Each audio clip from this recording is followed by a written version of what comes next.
Since I started my education, I have been to three different elementary schools, three different intermediate/middle schools, and two high schools. And besides the obvious hardships of moving schools so often, one of the biggest problems that I faced was the different writing standards between all of the schools. And the most challenging of which that I've experienced in regards to writing was moving from my first high school to my second one. The first high school I attended, the standards were not all that high because it was a military school that I went to in Japan. However, the second school that I went to was a decently ranked school in California where I felt like I had to work twice as hard to get the same grades that I used to get at my first school. The school I attended in Japan was very small, which made it so that not many classes could be given besides the general education classes because there just wouldn't be enough students to make the class worthwhile. I would know pretty much everyone in my grade and the grade above me because it was like a small town where everyone knows each other. But when I moved to my school in California, I hardly even knew anyone in my grade, much less the grade above me. I felt like I had been transported to the future, just staring in awe of all the people moving in front of me. My grade alone had the same amount of students that there had been in my entire school in Japan. After I got over the initial shock of moving here, I got used to the flow of how the school worked, just like I had done in all my previous schools. But there's no way that I could have predicted what would happen next. I still remember getting my first essay grade handed back to me. My heart dropped, and the rest of the world seemed to fade away while I was consumed with looking at the failing grade that was at the top of my paper. Before this moment, I had thought of myself as a decent writer, not great, but definitely not someone who would fail an essay.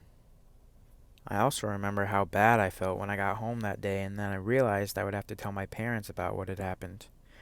After I actually got around to telling my parents, they told me that I should go and ask my teacher what she was looking for that I missed out in my paper so I can improve in the future.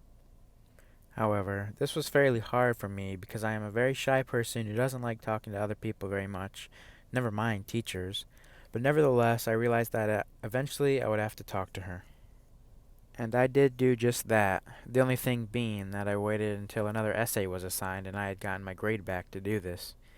Now, I did better on this essay, but still not the grade that I was used to getting when I went to my school in Japan. So after school one day, I went up to my teacher and asked her if I could talk to her real quickly about what she wants to see from me and what she thinks that I am doing correctly in my writing. I could still remember the whole time that I was talking to her, my leg wouldn't quit bobbing up and down because I was so nervous because I had never taken any steps to ask my teachers for help before this moment. He- he- Hello, Mrs. Oidna. Do you have a few seconds to talk about my writing? I said softly. Yes, of course. I would love to help you with anything that you need. Now, is there anything specifically that you wanted to talk about regarding the essay? Uh, I was just wondering what you were looking for grading wise that I am missing out in my papers for me to be getting these low grades.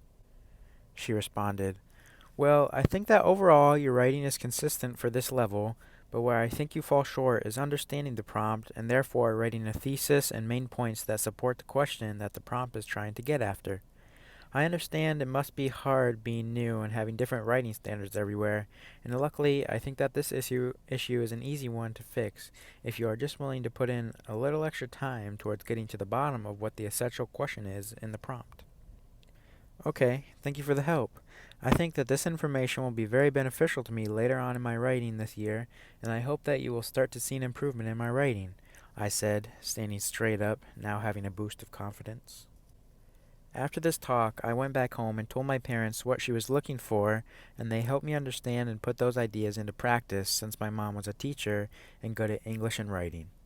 The whole rest of the semester, I was playing catch up with my grade, doing little assignments here and there to try and boost it.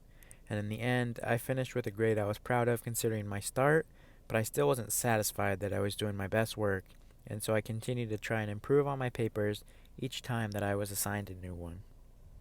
The next and final semester, I knew we had a big project coming up called the junior paper, which is essentially just a large research-based essay/writing assignment that every student had to complete during their junior year.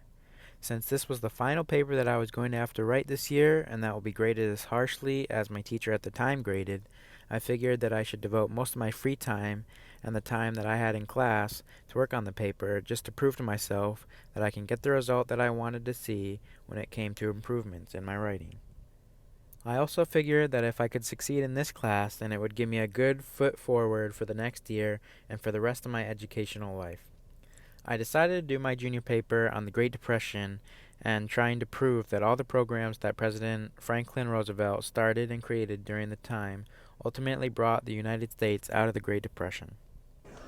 Every class period, while my friends were goofing off, turning the trash can into a basketball hoop for their paper balls, trying to see who would make it to the championships later on, I tried my hardest to stay on task because I knew that if I fell behind, I would be working at a disadvantage and I wanted to put my best foot forward.